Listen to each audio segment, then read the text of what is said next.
আজি আমি অত্যন্ত আনন্দ সহকাৰে বহাগ বিহুৰ প্ৰাক মুহূৰ্তত অসমৰ চৰকাৰী কৰ্মচাৰীসকলৰ বাবে 4% ডিএ আজি আমি এনাউন্স কৰিছোঁ আৰু এই ডিএটো এপ্ৰিলৰ দৰমহাত কৰ্মচাৰীসকলে ল'ব পাৰিব আৰু তেওঁলোকৰ বহাগ বিহুত এটা সুন্দৰ সংযোজন হ'ব। সাধাৰণতে এই ডিএ 1-1-2004 তাৰিখৰ পৰা প্ৰযোজ্য হয়। তাৰ মানে 3 মাহৰ আমি বকেয়া দিব লাগে।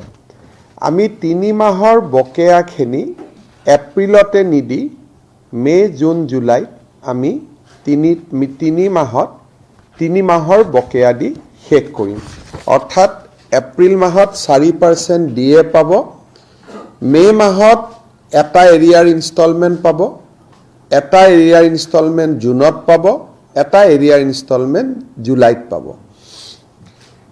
এই ডিএখিনি ঘোষণা কৰাৰ পিছত ৰাজ্য চৰকাৰৰ কৰ্মচাৰীসকলৰ ডিএ 50% বৃদ্ধি পালে। অৰ্থাৎ তেওঁলোকৰ বেছিক চেলাৰী যদি 100 টকা, এতিয়া ডিয়াৰনেছ এলাউন্স 50 টকা হ'লগৈ আৰু সৰ্বমুঠ দৰমহা 150 টকা হ'লগৈ। এইটো এটা মাইলৰ খুঁটি যে 50% ডিএ এজন চৰকাৰী কৰ্মচাৰীয়ে পাব আৰু বহাগ বিহুৰ আগতেই পাব।